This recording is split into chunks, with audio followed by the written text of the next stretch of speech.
두 번째 연사분을 만나볼 차례인데요. 그 전에 잠시 특별 게스트분이 한 분 계시다고 합니다. 여러분들께 깜짝 인사 말씀을 준비하셨다고 하는데요. 법무법인 가온을 이끄시는 강남규 대표 변호사님 큰 박수로 환영해 주시기 바랍니다.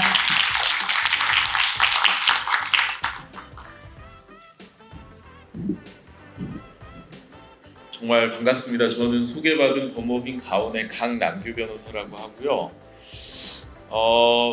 우리 한 대표님 언제부터 이런 행사를 하셨습니까? 저는 올해 처음 초대를 받았는데 한 대표님하고 인연이 오래됐는데 저 몰래 이런 행사를 하고 계셨다고 약간 배신감을 느낄 것 같습니다. 너무 그래, 훌륭한 분들 너무 많이 와 계시고 해서 되게 영광이 있고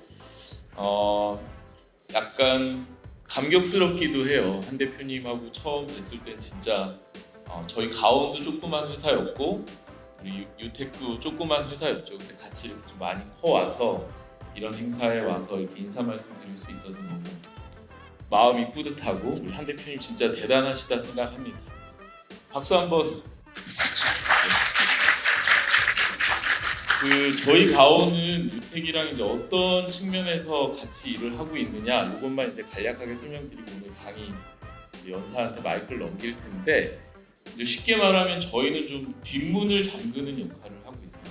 유택은 미국의 이런 영주권이나 거주자성이 있으신 분들이 미국에 세무신고를 하고 미국에 어떤 일이 있고 이런 것들을 막아주신다고 하면 저희는 이제 국내에서 우리나라 국세청이 이제 여러분들을 쫓아갈 수 있잖아요. 그걸 이제 어떤 측면에서 뭐 최근의 트렌드는 어떻고 어떤 측면에서 차단해야 되고 실제로 쫓아왔을 때 이제 어떻게 방어를 해야 되고 이런 부분에서 이제 우리 유택이랑 협력을 하고 있고 뭐 국세청이나 이런 곳과도 되게 좋은 유대관계 가지고 세무조사가 나오거나 했을 때 이제 전 사실 내일도 갑자기 회의가 잡혔거든요. 클라이언트사에 오늘 국세청에서 쳐들어왔다 그래가지고 그런 일들을 주로 하고 있어요. 그리고 오늘 소개드릴 주제도 사실 저희가 이제 큰 사건들을 많이 다뤘었는데 그 중에 중요한 역할을 하고 계신 안지영 변호사님께서 이 거주자성에 관해서 우리나라 거주자성을 사실은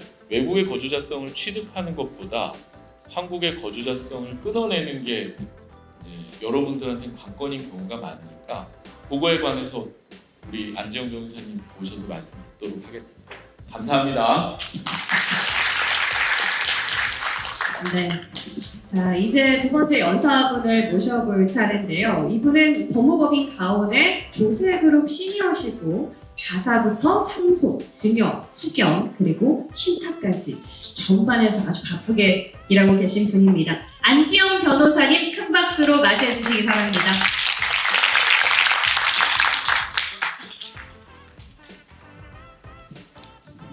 네, 안녕하십니까. 초대받은 가온의 안지영 변호사입니다. 저는 오늘 앞에서 강남규 대표 변호사님이 이미 건의 소개를 다 해주셨는데요. 오늘 거주자성에 따라서 한국 세금이 어떻게 되는지에 대해서 강의를 드릴 예정입니다. 저희 사무실에서는 우선은 이 거주자성 관련해서 문제가 생기시는 분들, 세금 한국국세청하고 문제가 생기시는 경우에 이제 세무조사부터 시작해서 과세가 되고 나면 불복, 그래서 이제 대법원까지 소송 끝까지 저희가 이제 대리를 하고 있고요. 그에 앞서서 앞단에서 아예 미연에 자문하고 컨설팅해서 거주자성 관리까지 도와드리고 있습니다.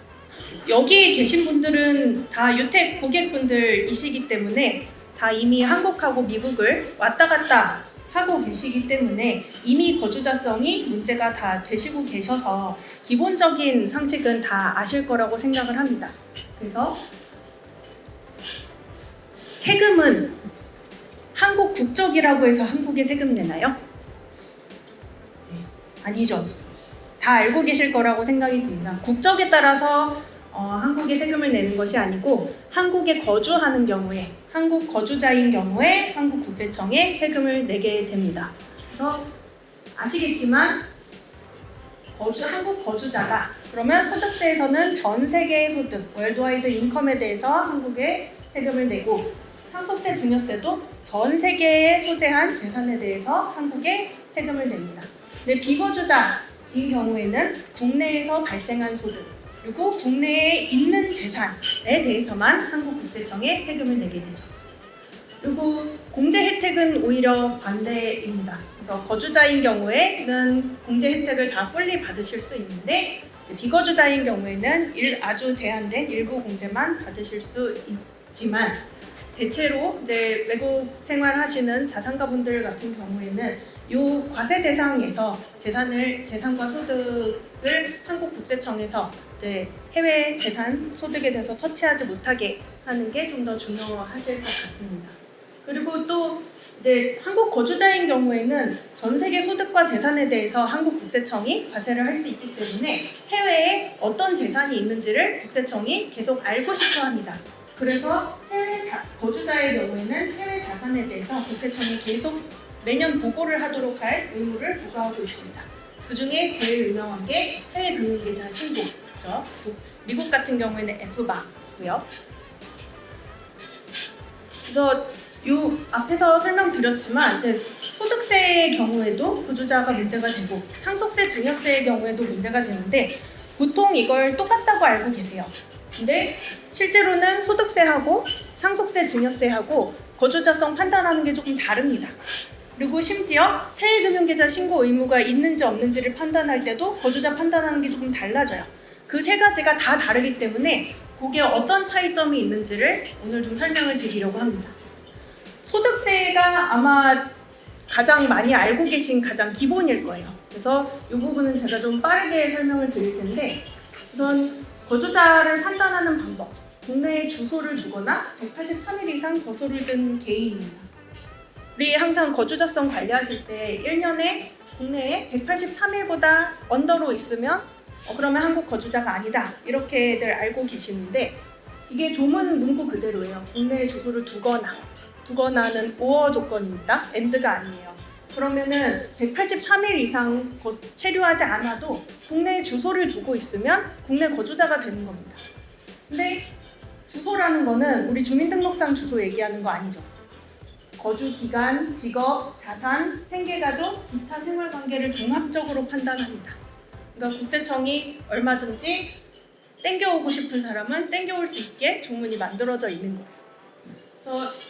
그래서 사례를 하나 가지고 왔는데요.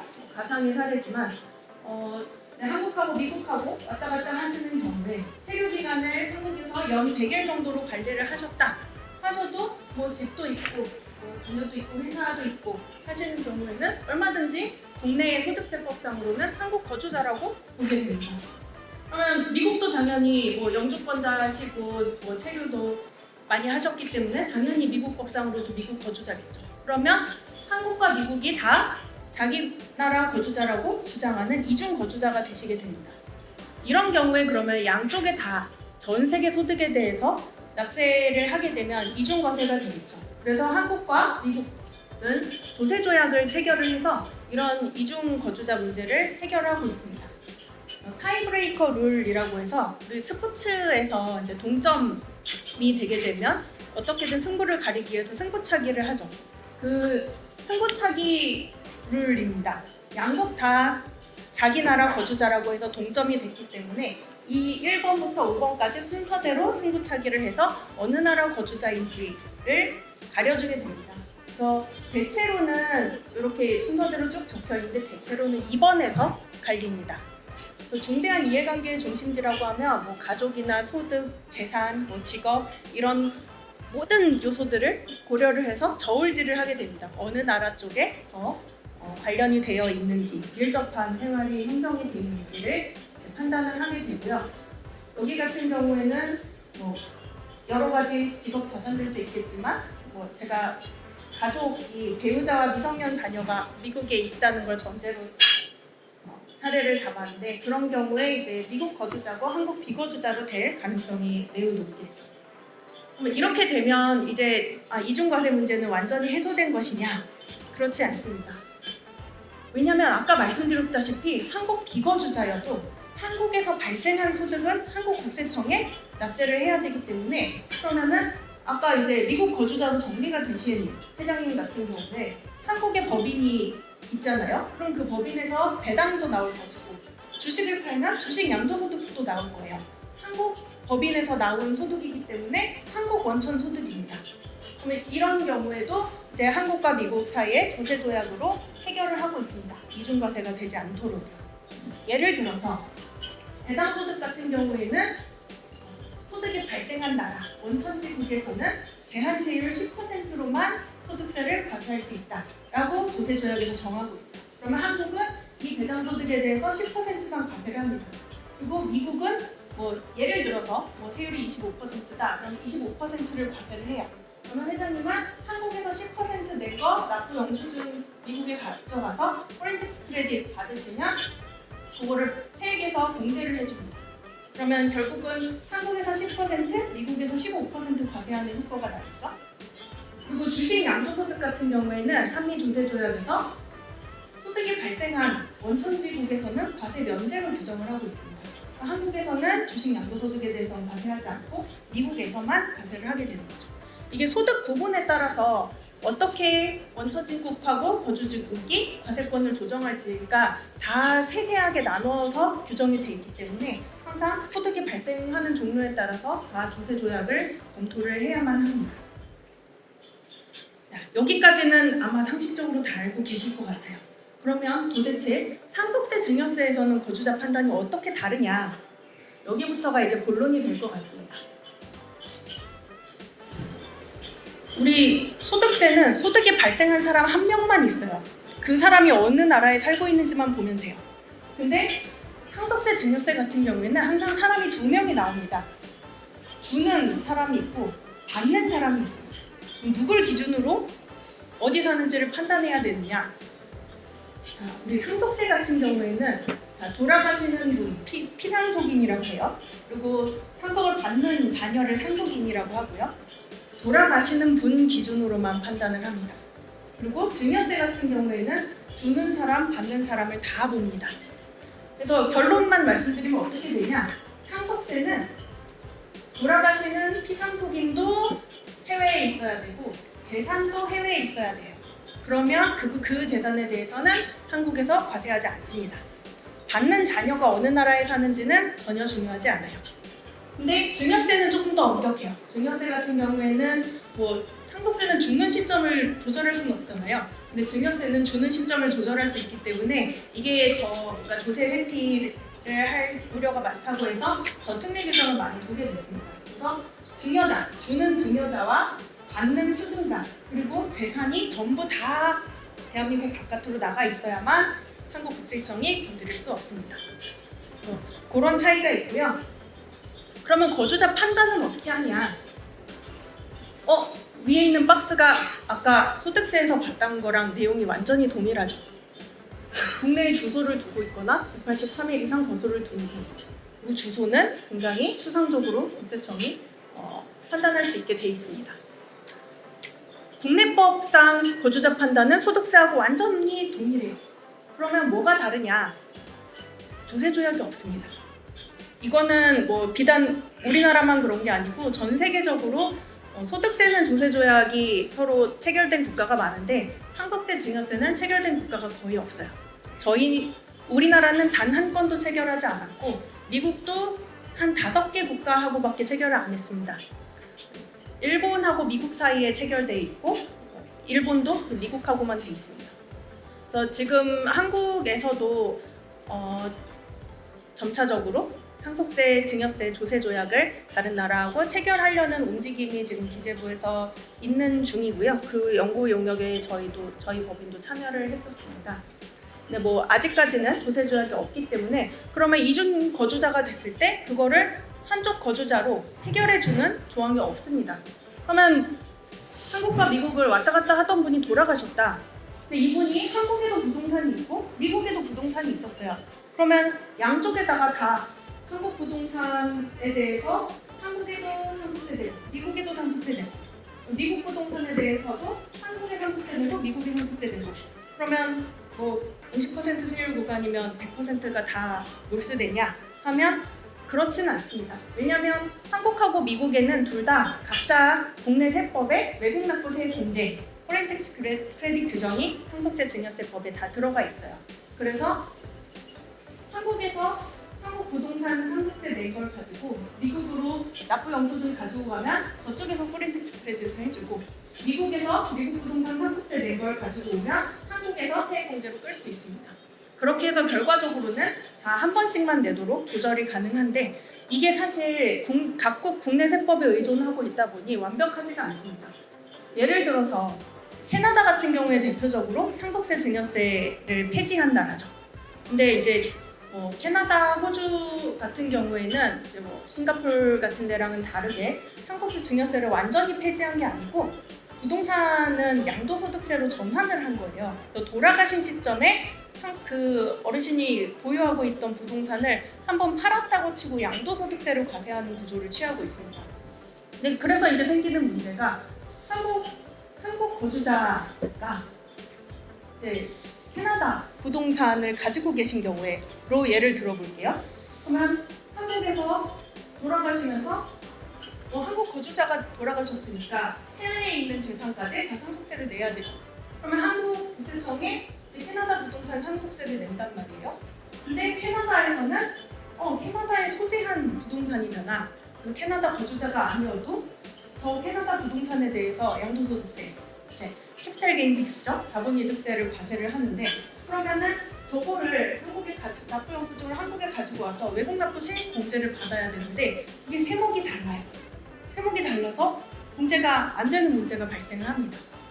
이거는 그냥 정말 단적인 예고 이런 문제들이 실제로 굉장히 여러 가지가 일어나고 있기 때문에 그래서 이제 기재부도 이제 상속세 증여세 조세 조약 해결을 지금 검토하고 있는 중인 겁니다. 그래서 사실은 소득세보다 상속세 증여세가 이중거주자가 좀 불특의 피해를 입는 경우가 훨씬 많습니다. 그래서 훨씬 더 조심을 해야 되는 부분이고요. 그래서 이제 사실 저희한테 이제 거주자성 관련해서 자문이나 컨설팅으로 상담을 오시는 분들의 가장 많은 부분을 관심사를 차지하는 부분이 이제 한국 거주자성을 끊어내고 싶어 하는 경우입니다. 근데 그렇게 이제 한국 비거주자로 완전히 전환을 하려고 할 때 이제 고려하셔야 되는 부분들이 있어요. 저희가 항상 고객분들한테 늘 설명을 드리고 말씀을 드리는 부분인데 이 정도는 ABC로 알아두셨으면 좋겠다고 싶어서 저희가 몇 장 슬라이드를 구성을 해왔습니다. 우선 생활이 좀 많이 불편해지실 수 있어요. 이게 사실 세금이라는 게 걸리면 그때 이제 왕창 한번 크게 당하는 거고 안 걸리면 그만이지 라고 생각할 수도 있어요. 그래서 사실은 생활 관리를 그렇게 철저하게 안 하시는 분들이 많습니다. 특히나 소득세하고 상속세가 똑같다고 생각하시면 소득세는 타이브레이커 룰이 있으니까 한국에 조금 많이 있고 한국에 집도 있고 해도 크게 문제가 안 될 수도 있거든요. 근데 상속세 증여세는 아까 말씀드렸다시피 타이브레이커 룰이 없기 때문에 이제 한국에 있는 생활 요소를 좀 많이 정리를 하셔야만 거주자성이 정리가 되는 문제가 있습니다.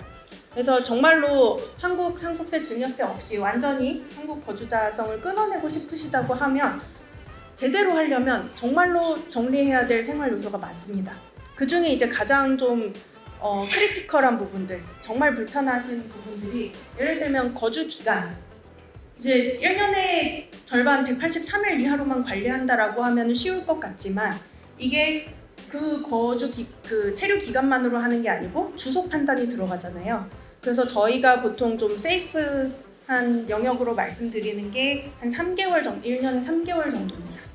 이건 어디에 규정이 있는 건 아닌데 저희는 이제 많은 불복 사례를 하면서 저희 이제 좀 체화된 느낌상으로는 한 3개월, 2자릿수 정도로 관리하시는 거를 저희가 권장을 드리고 있고요.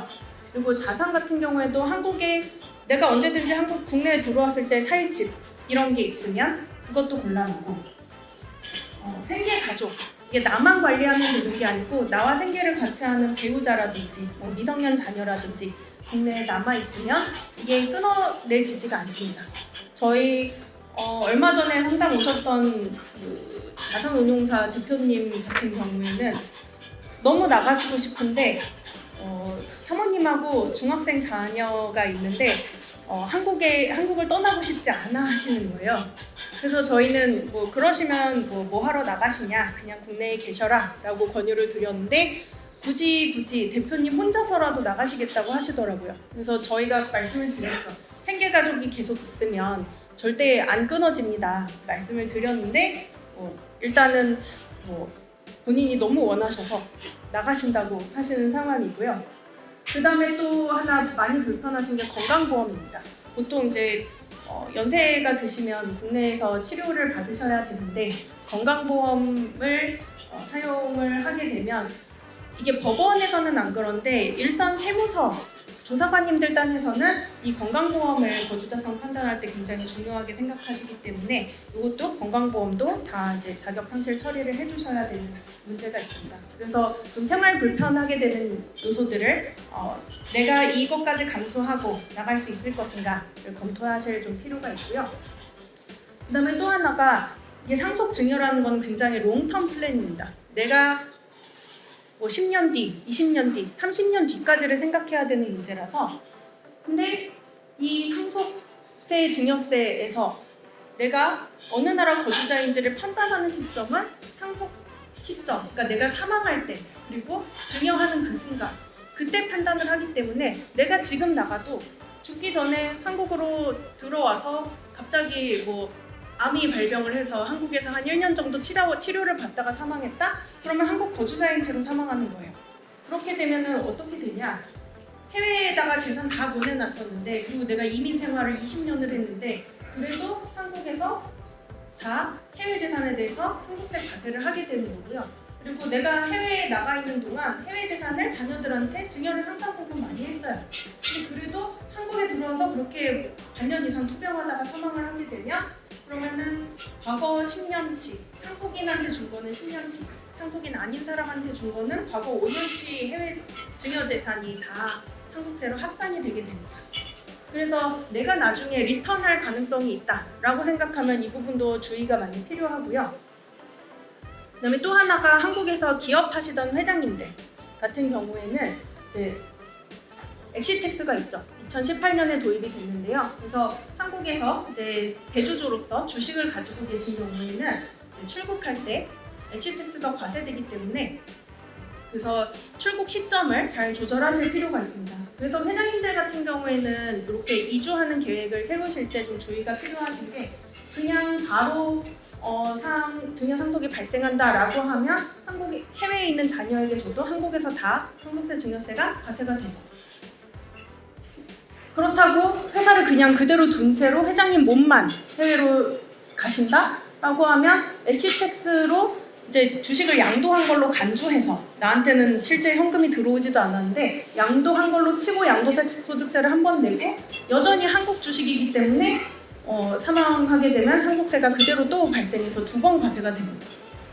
그러면 결국은 기업을 정말로 매각을 해서 양도소득세를 한 번 내고 한국을 떠나시거나 아니면은 매각을 할 수 없다라고 하게 되면 양도소득세 한 번 내고 이제 해외로 플리핑 한 번 하시는 이런 방법을 찾으실 수밖에 없고요. 또는 회장님이 아예 이민은 너무 힘들다, 가봤자 리턴할 것 같다, 나는 한국을 떠날 수 없다 하시는 경우에는 아예 그냥 해외에 투자만 해서 자녀분들한테는 이제 투자 수익을 이제 급여나 보수 형태로 이제 주는 구조를 짜시거나 아니면은 자녀가 주주인 해외 법인을 만들어서 일감 몰아주기 여기에 일감 몰아주기는 증여세 과세가 아직까지 되지 않기 때문에 이런 방식으로 구조를 짜시고 있습니다. 그리고 마지막으로 이거는 요 해외 금융계좌 신고만 말씀을 드리고 오늘 저는 마무리를 하려고 하는데요. 이게 조금 최근에 업데이트가 있어서 오늘 반드시 말씀을 드려야 할 것 같습니다. 거주자인 경우에 해외 금융계좌 신고 의무가 있으신데 처음에 2011년에 도입됐을 때 국세청에서 이 제도 홍보 자료를 안내 책자를 만들었을 때 거주자 판단할 때 타이브레이커 룰을 적용한다고 안내 책자를 만들었었어요. 근데 갑자기 저희가 이제 이거 미신고했다고 해서 과태료 부과받은 거 과태료 불복 소송을 저희가 대리를 하고 있었는데 타이브레이커 룰 적용되면 우리 의뢰인이 한국 비거주자다. 그래서 이분은 해외금융계좌 신고 의무가 없다 그래서 과태료를 취소해달라라고 저희가 주장을 했더니 국세청에서 갑자기 입장을 바꿨어요. 타이브레이커 룰이 적용되지 않는다. 법에 그런 말이 안 써 있다. 라고 해서 입장을 바꾸고 그래서 안내책자를 개정을 했어요. 안내책자는 법이 아니다. 이건 안내책자를 잘못 만들었던 거다. 그래서 이제 책자를 개정을 했는데 그러고 나서 저희가 이제 몇 년간을 싸운 끝에 다른 사건이긴 한데 올 여름에 저희가 최초로 타이브레이커 룰이 적용된다는 고등법원 판결을 받아냈습니다. 그래서 기재부에서 지금 요거는 고등법원 판결을 반영을 해서 타이브레이커 룰이 적용되는 걸로 지금 개정안을 만들고 있는 중이고요. 그래서 이 부분은 뭐 아주 높은 확률로 적용되는 걸로 개정이 될 걸로 보이는데 아직 뭐 개정이 통과가 된 건 아니니까 좀 지켜보셔야 될 부분일 것 같습니다. 그리고 한 가지 더 주의하실 것. 여기 면제 대상이 있어요. 우리 소득세도 외국인, 시민권 취득하신 분들 같은 경우에 한국에 들어오시면 10년 통산해서 주소나 거소를 둔 기간이 5년 이하면 그러면은 해외 소득에 대해서는 이제 소득세 과세가 안 되죠. 그것뿐만 아니라 그것도 이제 해외금융계좌 신고에도 동일하게 적용이 되고 재외국민, 그냥 한국 국적인데 미국 영주권 취득하신 분들 같은 경우에는 1년간 거소 183일 이하로만 관리하면 해외금융계좌 신고 의무가 면제가 됩니다. 그래서 이 체류 날짜만 관리하면 계속 몇 년이고 간에 한국에서 해외금융계좌 신고를 안 하셔도 돼요. 근데 문제는 저희 고객분 중에 한 분이 이런 케이스가 있었어요. 계속 영주권자 상태로 지내시다가 본인은 한국 거주자성을 더 확실하게 끊어낼 목적으로 시민권을 취득을 하신 거예요. 그래서 이제 한국 국적을 포기를 하셨죠. 그래서 본인은 이제 한국하고 완전히 다 끝났다라고 생각을 하셨는데 문제는 이 재외국민은 체류 기간만 보는데 외국인, 시민권자 같은 경우는 주소까지 같이 봐요. 그래서 이분이 배우자가 한국에 계셨고 배우자가 살고 있으니까 당연히 집도 있었고 그러니까 주소로 보면 한국에 주소가 계속 10년 내내 있었던 게 되는 거예요. 근데 주소가 이제 5년만 있어도 여기에 면제 대상에서 빠지게 되는 거죠. 그래서 영주권자였을 때는 오히려 이 신고 의무가 없다가 시민권을 취득하면서 신고 의무가 생기셨어요. 그러니까 당연히 예측을 못 하셨죠. 그래서 그분 같은 경우에는 해외 금융계좌 합계액이 50억을 초과했어요. 50억 초과하게 되면 형사처벌 대상이 됩니다. 근데 형사처벌에서 사실은 무혐의가 나올 수도 있잖아요. 무죄가 나올 수도 있고. 그래서 국세청은 형사처벌하고 과태료, 원래는 두 개 동시에는 못하거든요. 근데 둘 중에 어떤 게 법원 가서 살아남을지 모르니까 국세청은 일단 형사 고발도 하고 과태료도 부과하고 양쪽으로 다 하는 거예요. 이런 경우에는 형사하고 형사재판하고 과태료 소송을 두 가지를 같이 진행을 하셔야 되는 문제가 생깁니다. 그래서 이 부분 해외금융계좌 신고 의무가 항상 과태료도 굉장히 크고 형사처벌 대상도 될 수 있기 때문에 그 어떤 것보다도 이제 상속세 증여세 설계하시면서 해외금융계좌 신고 의무도 같이 꼭 봐주셔야만 한다라는 점 오늘 말씀드리고 싶습니다. 네, 이상으로 제 시간을 마치겠습니다. 경청해 주셔서 감사합니다.